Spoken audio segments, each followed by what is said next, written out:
Thank you, Woody. Excuse me, Cam, do you have to do a roll call vote?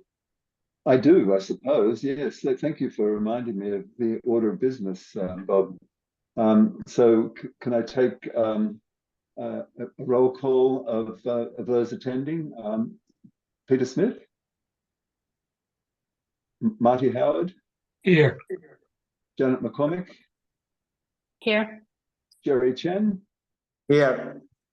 Woody Weiss? Here. Steve Migalski? Here. Cam Hudson is here as well.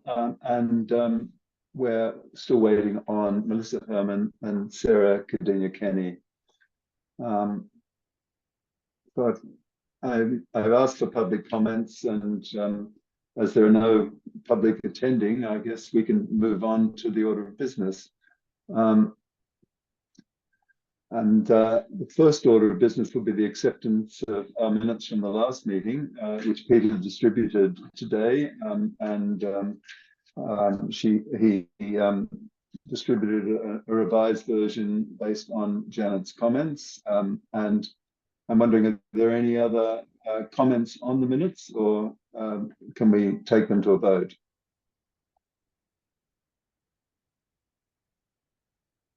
Hearing no comments, do I hear a motion? I move that the minutes of October 4th be accepted. Do I hear a seconder? I'll second it. Thank you, Marty. Then I'll take a vote. Cam Hudson, aye. Peter Smith? Aye.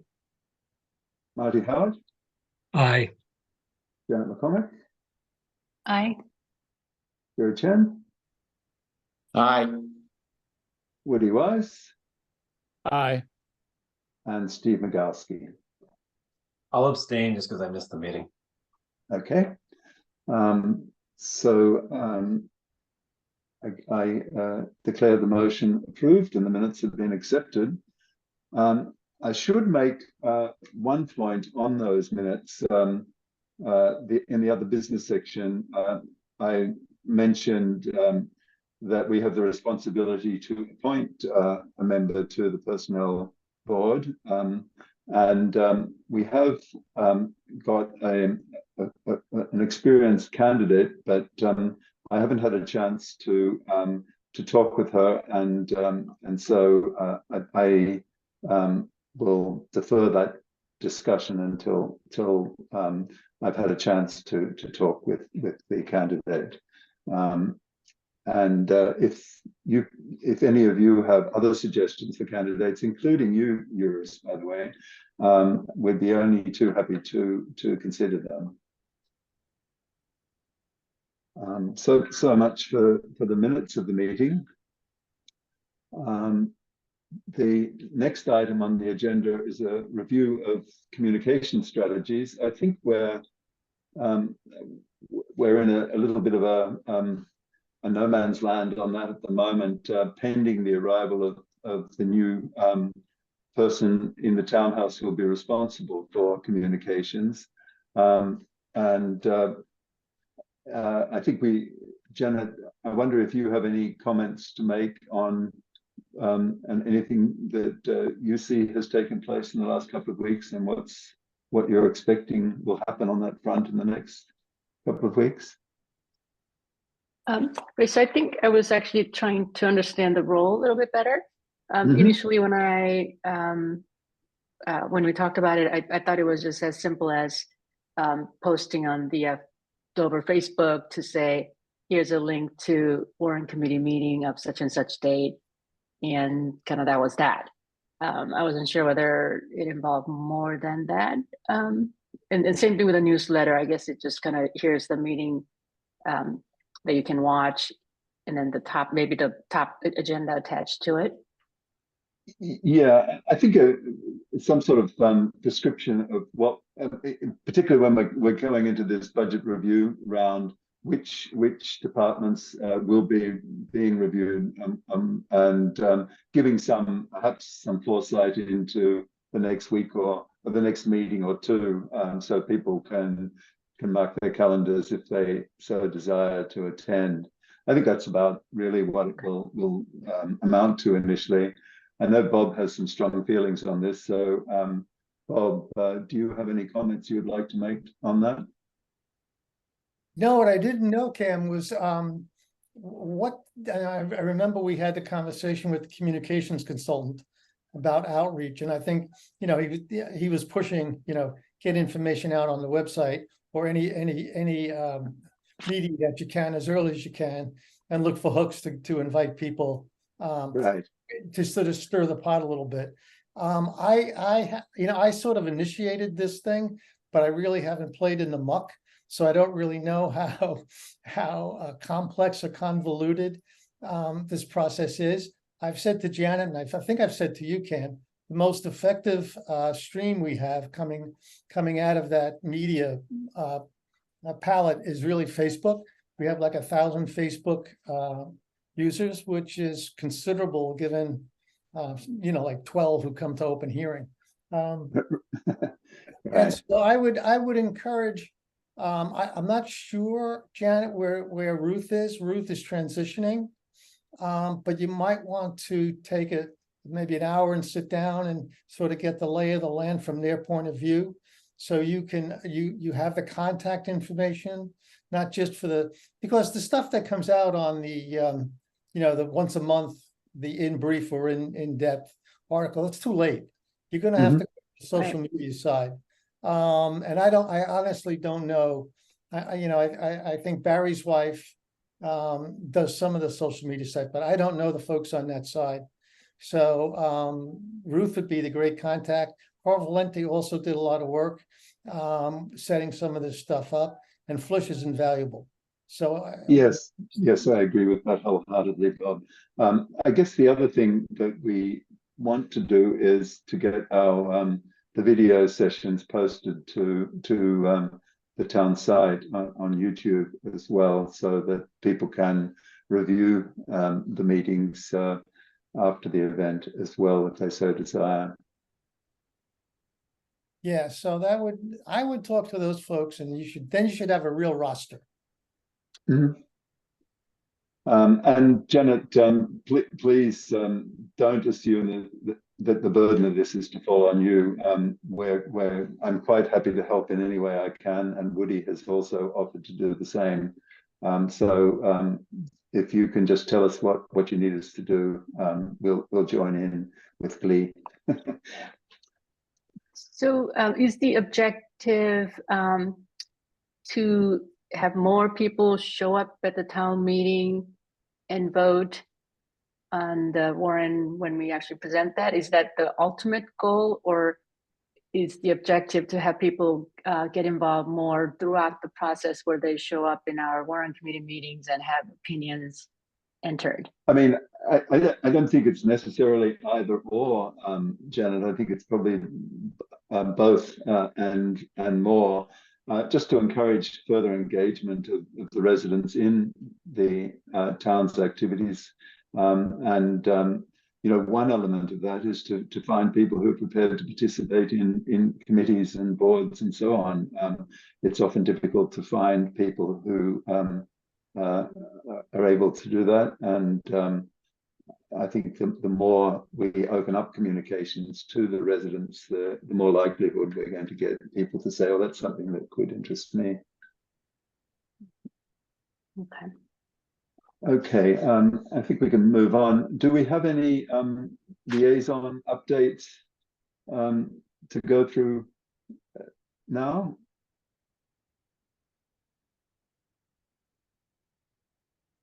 Nobody's screaming from the rooftops, so I assume we don't. Have you all reached out to your liaison contacts to make them aware of your role and establish when the meetings are being held so that you can attend?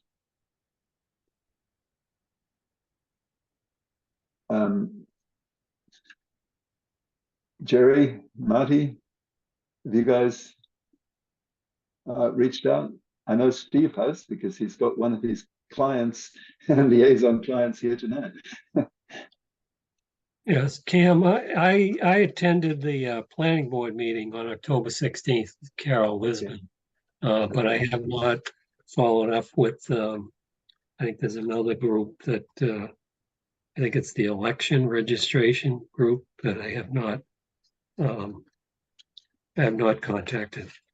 Yeah, I mean, I think it's, from our perspective, what is important is, getting feedback from those committees on anything that has a budgetary implication. I think that's really what we're focused on. You might find it interesting, the other business of those committees, and I would hardly endorse it if you were, but I don't think there's any need to be reporting to us about those activities unless they have budgetary implications. Right.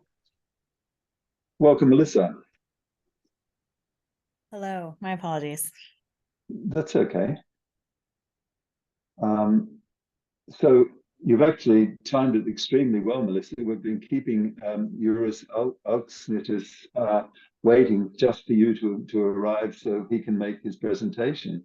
I think we can now pass the floor over to Eurus as the co-chair of the Personnel Board. His partner in crime, Sue Jeremiah, couldn't make it this evening, but I'm absolutely certain that Eurus will be able to make the presentation in an interesting manner. Thank you, Eurus. Oh, does that mean I'm on now?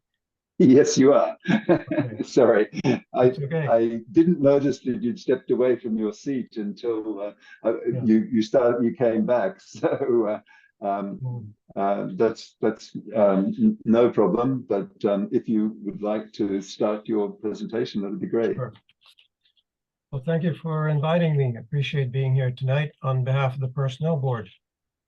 And we've had the opportunity at an earlier meeting to also provide this presentation to the Board of Selectmen. So for context, perhaps you already know, or perhaps not, that the town adopted a bylaw establishing the Personnel Board back in 1990.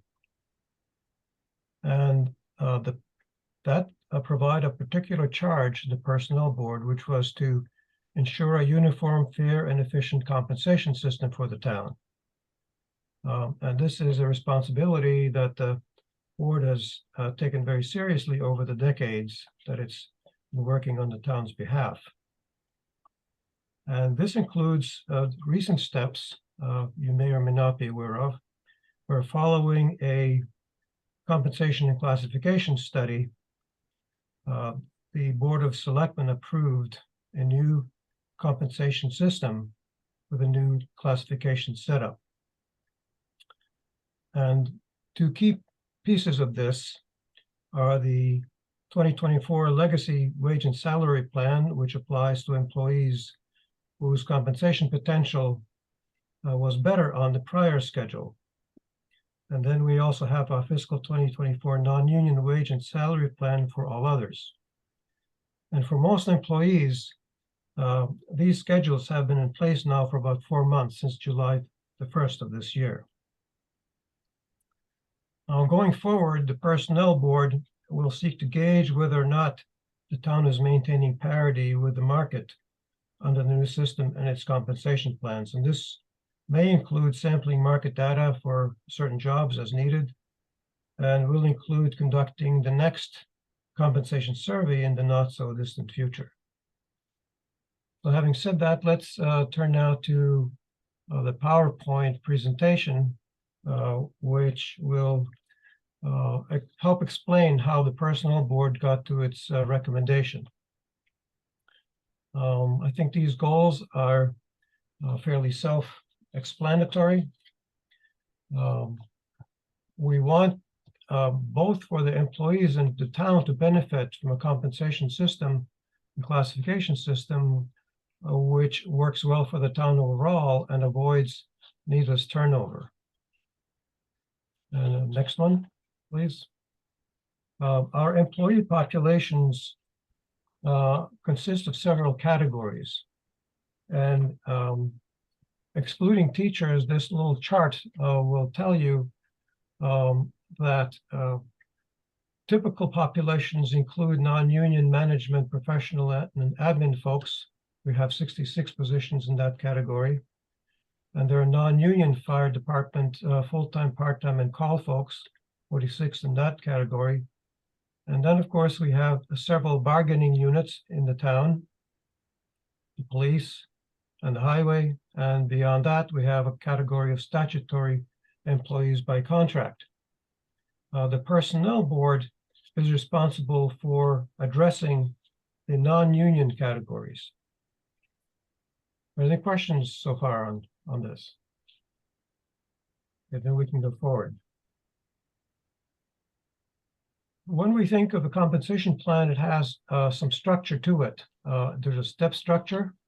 Nearly all of Massachusetts towns have compensation plans with steps, and over 75% of them use it for all employees. And it's important to note that this allows the town to hire at market, reward tenure, and cap salaries at market maximums. And you will see that when we get to our actual recommendation, and when we look at the cost of this salary increase, 1% for the general increase for fiscal 2025 would amount to $42,825.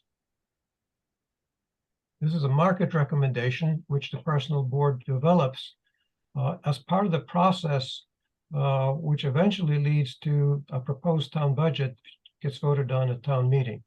And it includes consultation with the Warrant Committee and then a presentation to the Board of Selectmen who make the final decision. So for the last 15 years or more, we've used typical data available from the Department of Labor. These are identified here, and we'll look at them again actually later on in another slide to see what those data include. It also includes a survey of nearby communities and their market adjustments and COLAs.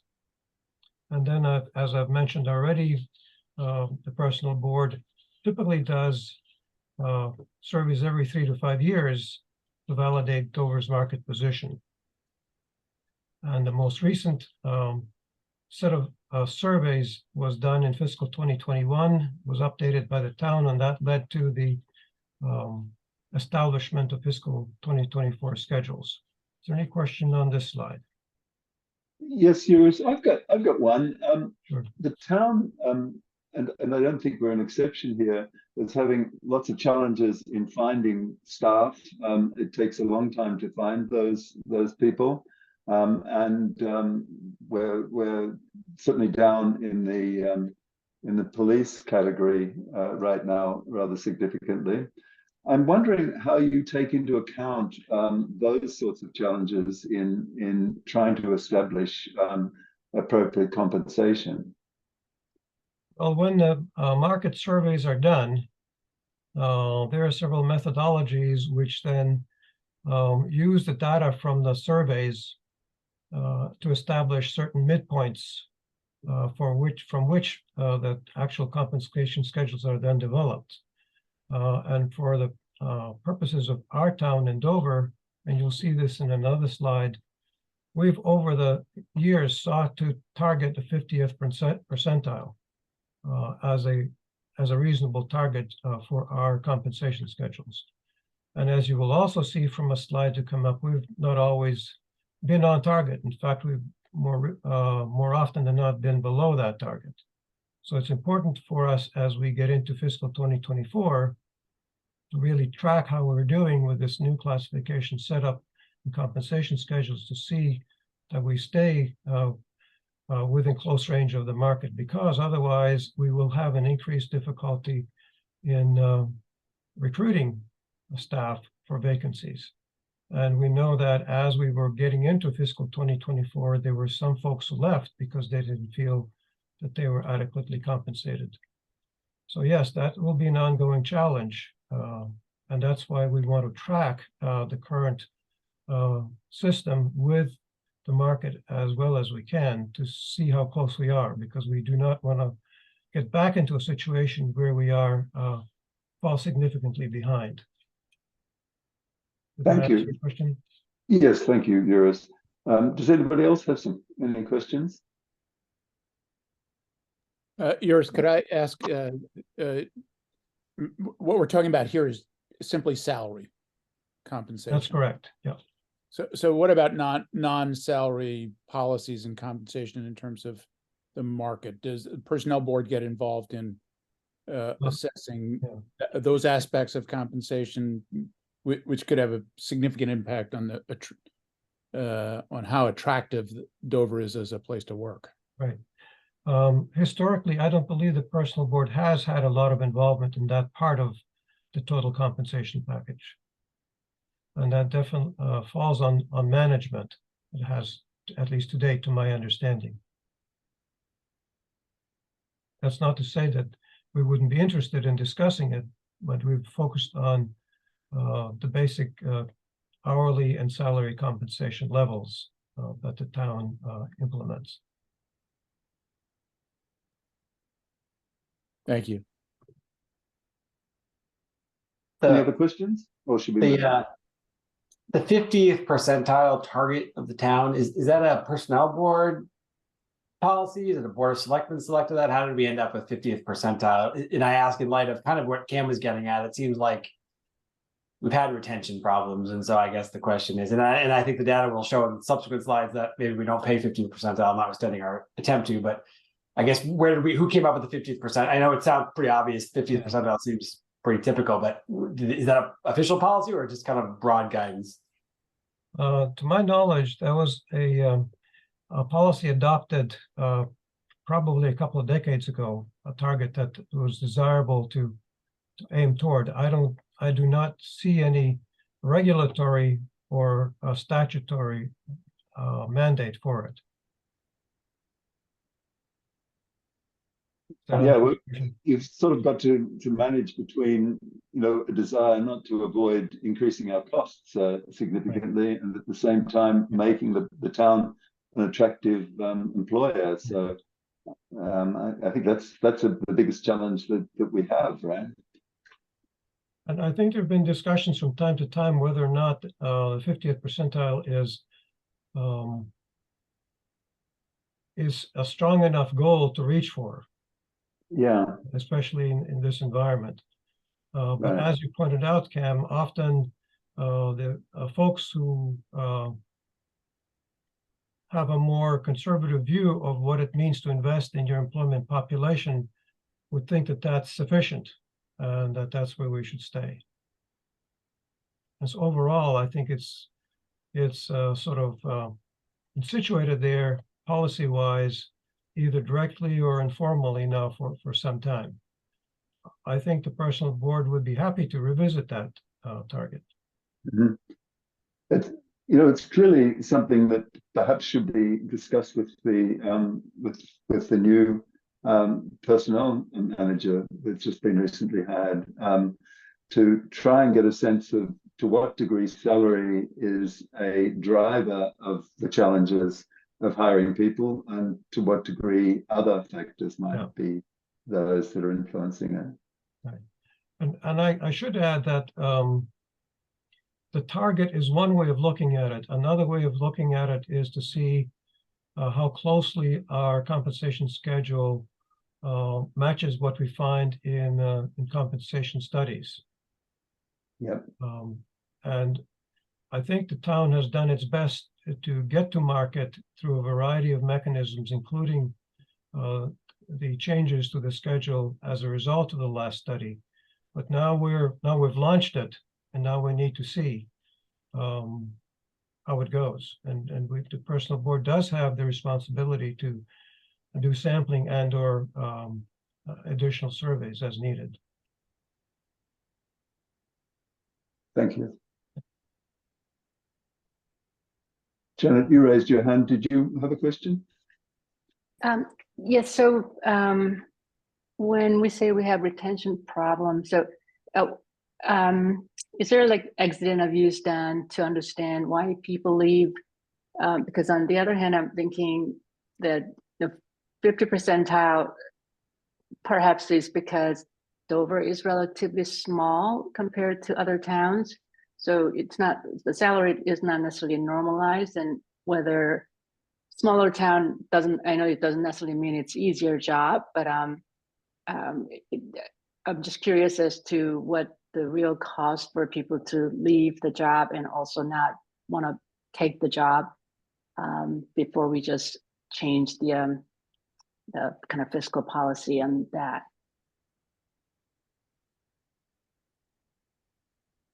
So I guess it was not a question, it was more of a comment, sorry. So I took it as a comment. Yeah. I think that first, if in fact we now see as we launch into this new fiscal year that we have more attrition than we expected, especially since we thought we were closer to market than we've been for a long time, then that would deserve discussion with town administration. And to see whether or not we need to act earlier on sampling of the market for the positions that are experiencing vacancies or difficulties filling. Yeah. Okay. I think it'd be really interesting if you can actually figure out for the candidates that we offer the job who decide to go to another town, if we can understand what drove that decision, that may give us a better sense. Yeah, and I think that's probably something that our new HR director might be able to do now that she's on board and providing really the first staff support ever for HR in our town. Yeah. Okay, let's move on. Well, this gives you an overview of the various wage and analysis studies that have taken place over the past 20 years or so. And the most recent one was in 2021, as I had mentioned, it was a full compensation study.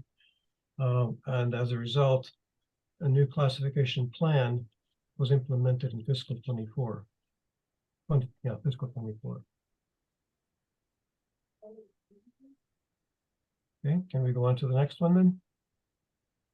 And here you see with the 50th percentile how we've fared over the periods of these studies. Each study was able to produce for us the data which showed and how far behind or below the 50th percentile we were at the time.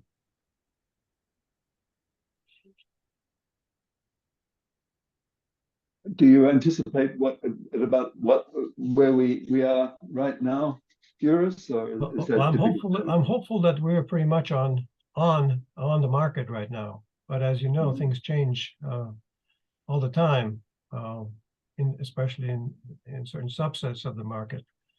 Yeah. And one also needs to take into account the fact that unlike other communities, Dover has a unique profile, both in terms of its organization and its staffing. And so that probably plays into the extent to which folks either are attracted to a town with its qualities, such as Dover, or then perhaps attracted, let's say, such as we had a situation in the library where folks left for other libraries this past summer.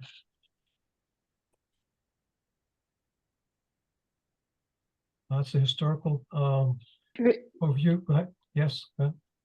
So just so I understand how to read this, so 2021, when we say we're -7, are you saying we're 43rd percentile? No, we're based on the not at the 47th percentile, but we were 7% below the 50th percentile at the time. Right. So 43 there. Based on the methodology used to get that number. And is there a reason why we have levels 2, 4, 6, 8, 10, 12? The reason I'm asking is that when I saw this table initially, I was kind of confused what we were showing. Wouldn't it be easier to just actually show the percentile each year? We wouldn't necessarily know the percentile each year. We only would know it when the study is done and the calculations are done. This, I think, was just a matter of convenience. We could have probably added other steps.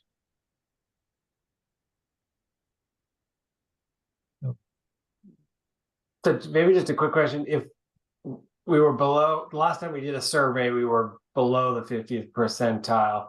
And I think in response to Cam's question, you said you hoped we were currently at the 50th percentile. Is our belief that we've made up that lost ground? Because I just don't remember what we've done the last couple of years. Have we provided higher than normal or higher than market increases to sort of make up that gap, or slightly higher than normal? Or what is our basis for thinking that we've kind of made up that gap, especially since it seems like we've been below for basically the last 20 years? Yes, I believe instead of looking at it from the perspective of 50th percentile, I think here we had data from the last study as adjusted by the town, which indicated that when you looked at the midpoint of a particular position and the range, that the mid position in that range was pretty close to what they found in the market. And so when they constructed the current pay schedules, they constructed them with midpoints and ranges, which were more closely related to the data that came out of the 21 study as adjusted by the town.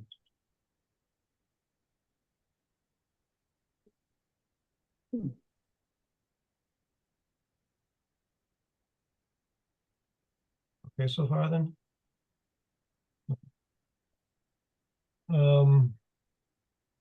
So here we have Carl Valente's data for us on what it costs per percent of raise over the base that's provided in this little table. So you will see with column B, C, and D, and E, the value of the increase of 1% is 42,825, and by the time you get to E, the total is of the additional cost to the town is 128,474 to accommodate a 3% increase.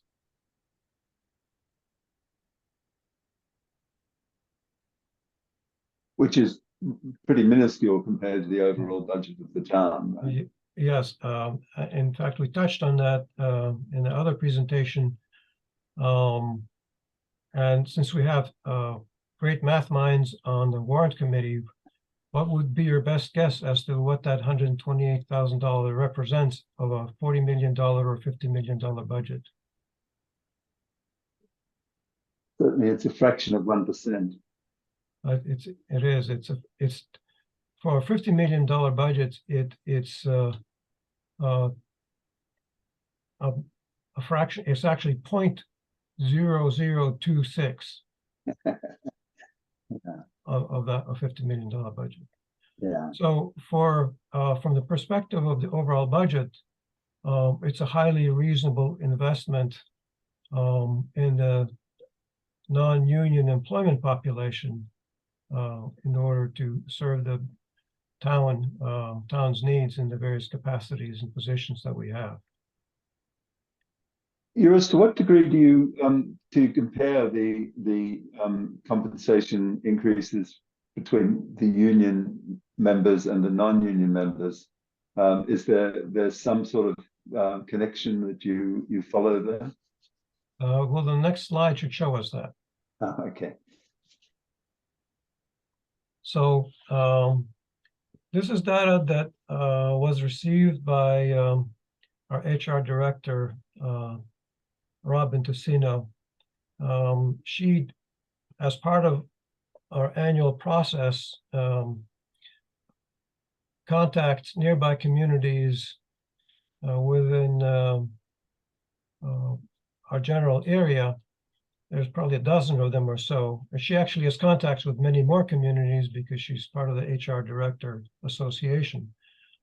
And so she has contacts in various places. And then to the extent that we receive responses from those communities, whether they be market adjustments or COLAs for the non-bargaining population or the bargaining population, she has collected them for us in this table. So you can see the non-bargaining data on the left and the bargaining market adjustments on the right, which have been entered into by both Dover and Dover-Sherburne School District and other communities. interesting. Sharon is the only one that's had a divergence between the two. What does the plus 300 mean? Is that like a bonus or something? In the No, I doorship? believe that's a per step increase that's negotiated by the educators. I'm not privy to their contract, so I'm not sure exactly how that works out, but that's how it was reflected.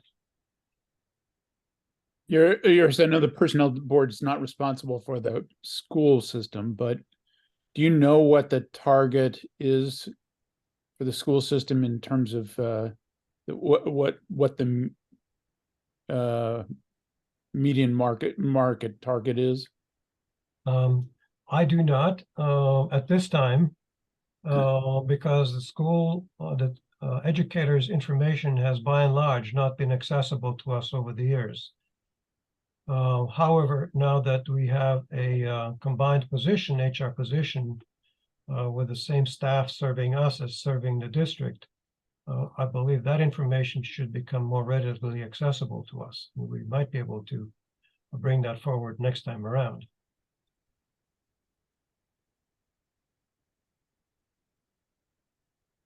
Well, if you go back for 1 second, please, could you just, yeah. I should add that what's not on this table under bargaining, in part because there seemed to be no other situations like that in the communities that had responded. But we did receive information that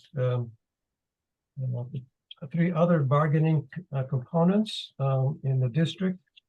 I believe there were the custodial component and the administrative component and the food services component.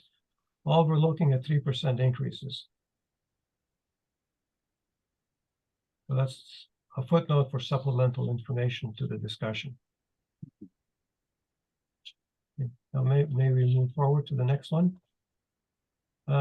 This slide will show you the data that we've taken into consideration along with the previous slide where you saw the responses of COLAs and market adjustments from other communities.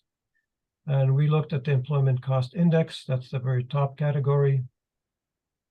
And by the way, most of this data comes from the Bureau of Labor Statistics.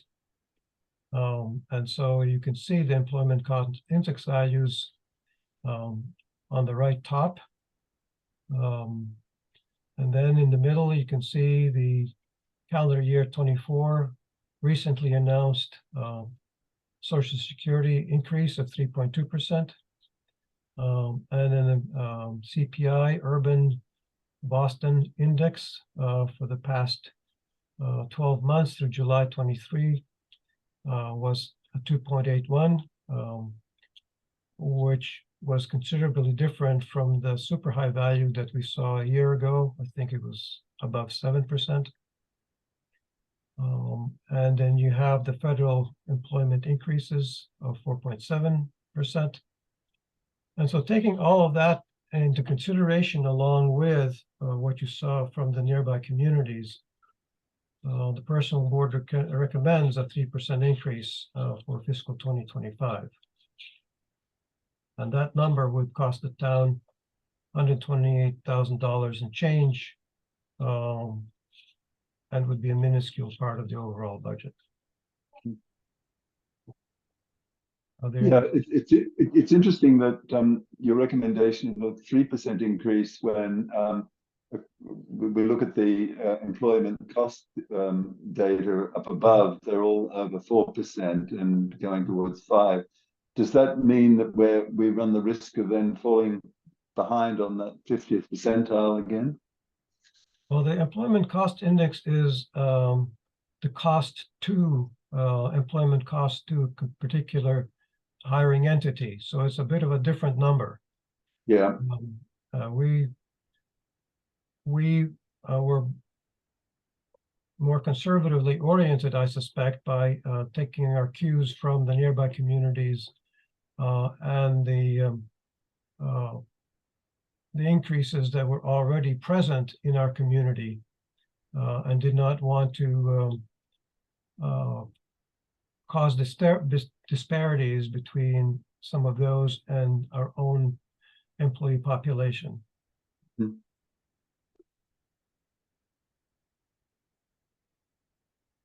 Well, that's a very interesting review, Eurus. This is the last page of it, I believe. This is the last page, right? Yeah.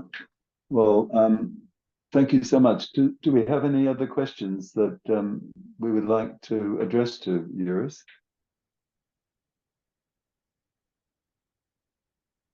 I can report that from our meeting with the Board of Selectmen, they seem to receive, and you have a select person right here, they received our recommendation and support that recommendation. And it would be helpful for the Personnel Board to also receive the Warrant Committee support for this recommendation. Yeah. Do we want to make a decision on this immediately, or should we consider this at a future meeting before we do so, Peter? What would you recommend? Are you asking me? No, I was asking Yeah. Peter, our secretary, who has all the experience in these things.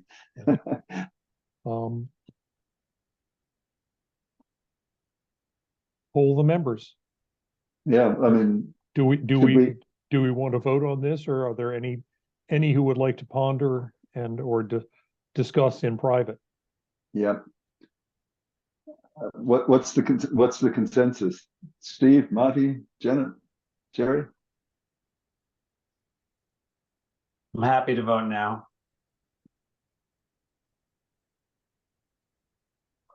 Well, is there anybody who wouldn't be happy to vote now? Might be the easiest way to put it. I agree with. Hearing none, then sorry, Jerry, what were you saying? I agree with Steve. I'm ready to vote. Okay. Hi, Sarah. You're on mute, I believe, Sarah. Sorry, happy to vote now as well. Okay, so do I hear a motion? My only concern is that is the 3% actually going to get us to 50%? And is there any way for us to know that before Right. we vote?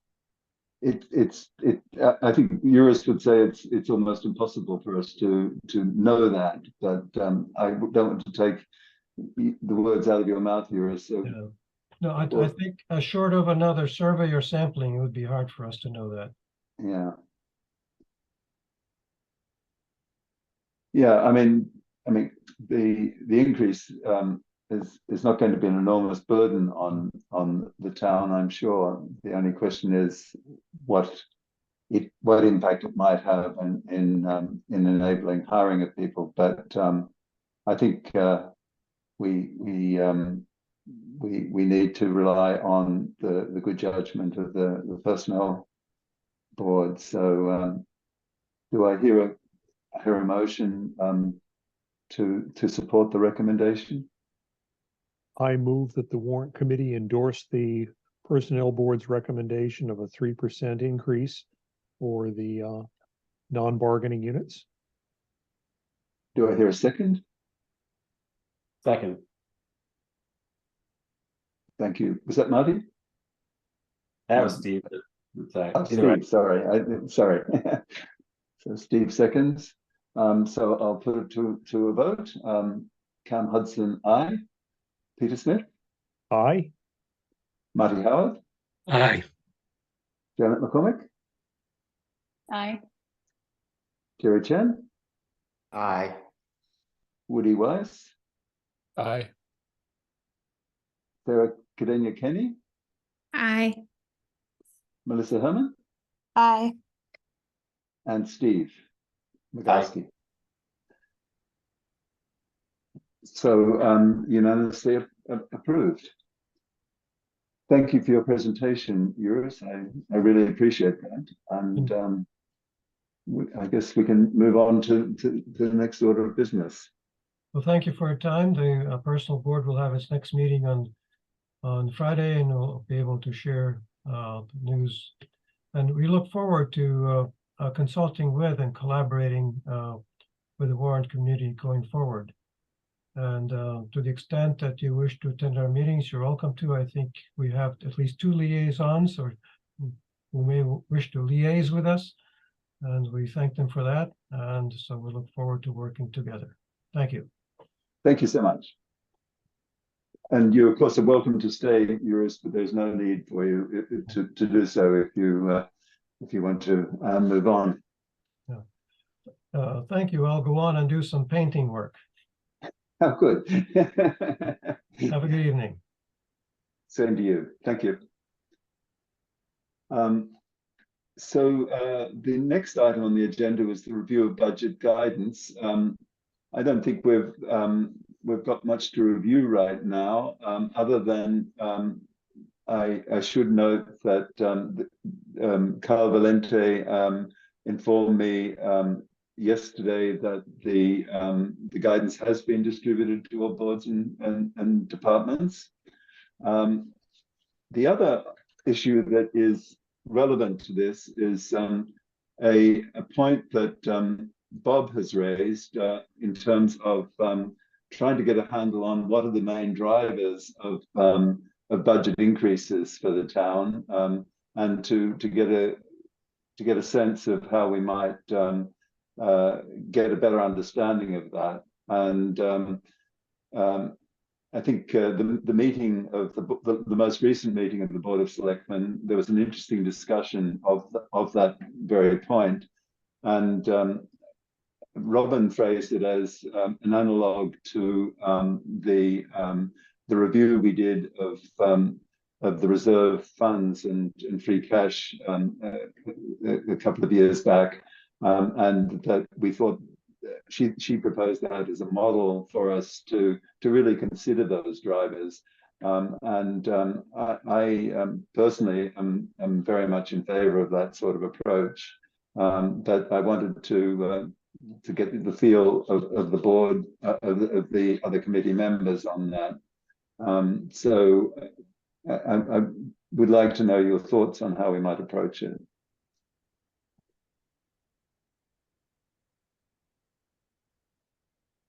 Can I ask a question, actually?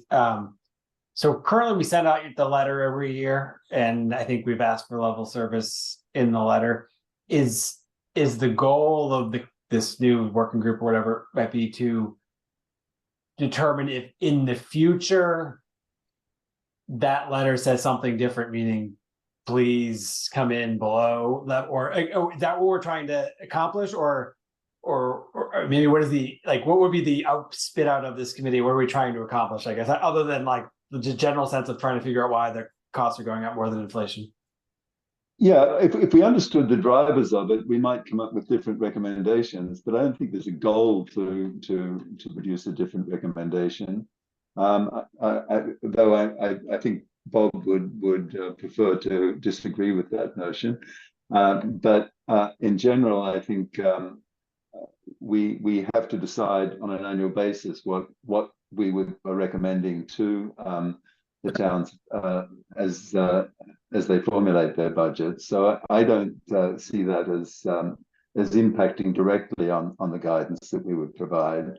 But if we get better insights into what are the drivers of it, if it is that we're just by going to level budget recommendations all the time, that we just lock in increases on an annual basis, then that would be interesting to know. Or if it's, on the other hand, other drivers such as insurance or union salary increases or whatever else it might be that could be driving those costs, then we mightn't even think it necessary to change that guidance. That's pretty much my feeling of it. But I don't know, what do other people think? Do we know, maybe Melissa knows this, but do we know if all components of the budget have been rising in parallel? Half of the budget is the school system, which right. Which we have exactly. I think we don't have a good intertemporal sort of evaluation of that, Woody, and that's exactly what I think we would would like to get to. Peter, you had a thought? I've got budget data going back to, I think, 2003, broken down into the blue book categories of general government, schools, insurance and pensions, and so forth. And I can circulate that. That would be great. To see what's been growing the most in terms of dollar terms. Obviously, that's the school, but also which areas have had the highest compound growth rate over the time period. And I can circulate that, and we can see what It where would probably be well worthwhile worthwhile us reserving a meeting just to discuss that, Peter, so we can get a better understanding of that. Okay. Any other thoughts on that? It would also be very useful to look at capital as the capital budget relative to the rest of the budget in terms of the rate of growth. Absolutely.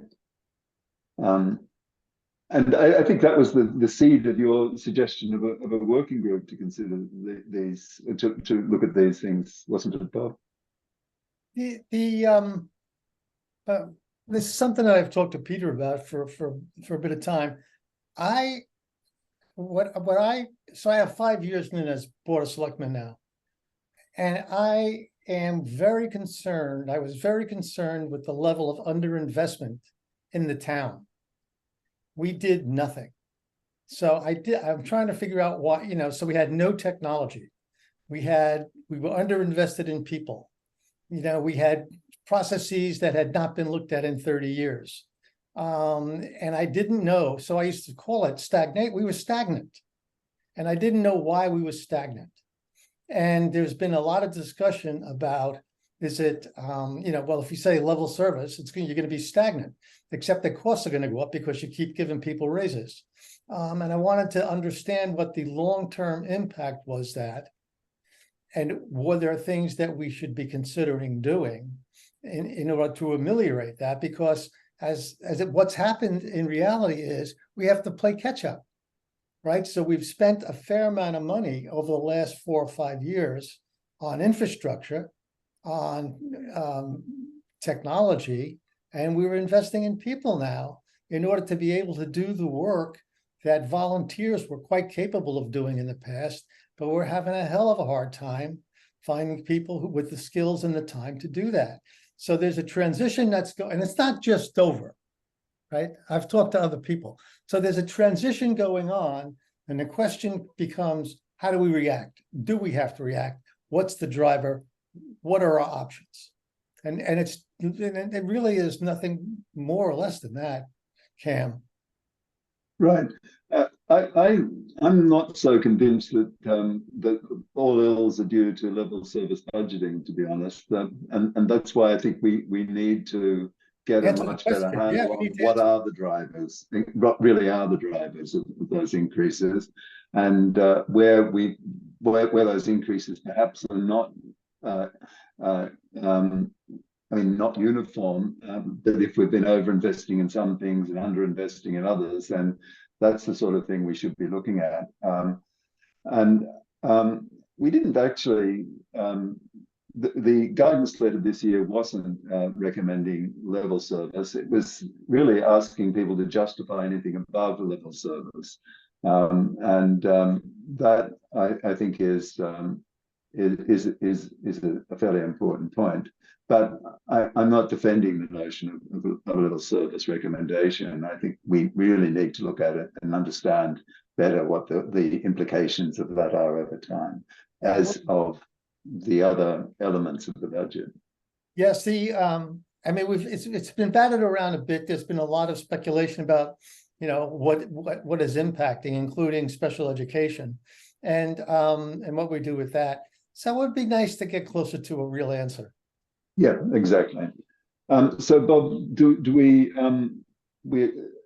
are you planning to go forward with establishing a working group to look at this? Yes, and perhaps getting some expert consultancies in to help, or what's the plan that you have on that? I sent the note, Cam. I sent the note to Mike this morning, saying, given the outline of what we did for cash reserves, and who played in that space.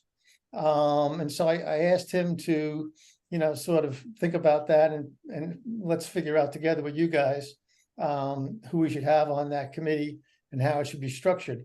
I simply didn't know if we have sort of like a forensic, accountant consultant who could look into the nuances of a 20-year evolution of expenses.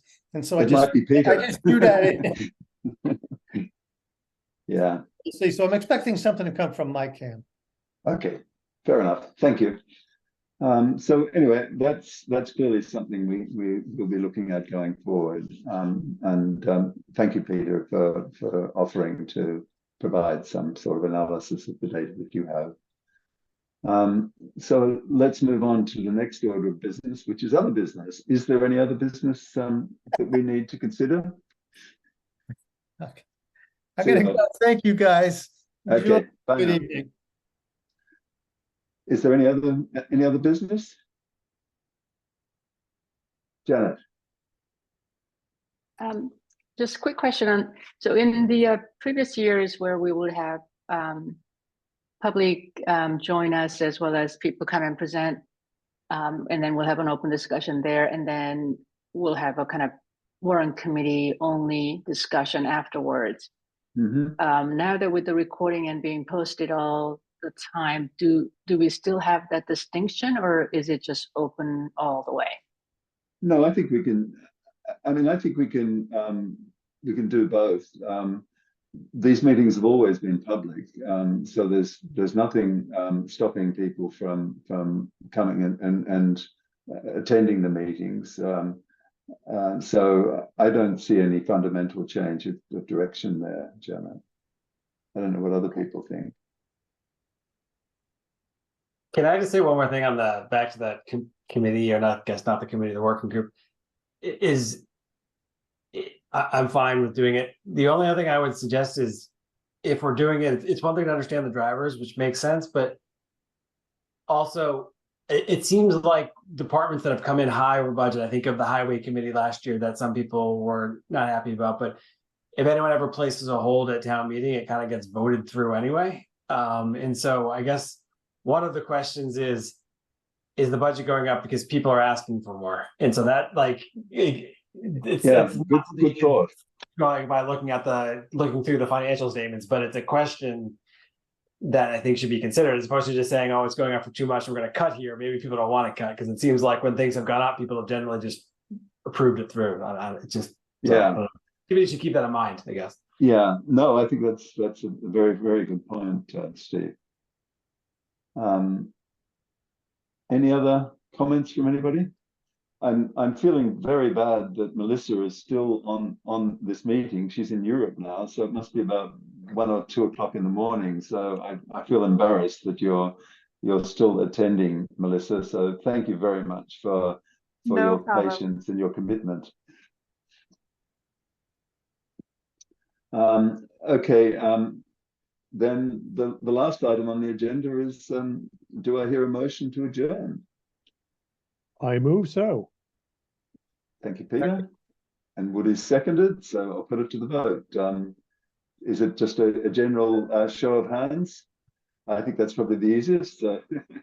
Thank you very much for everybody for attending, and I appreciate it, particularly since I didn't give you that very much notice for it. So thanks. Bye now. Thank you.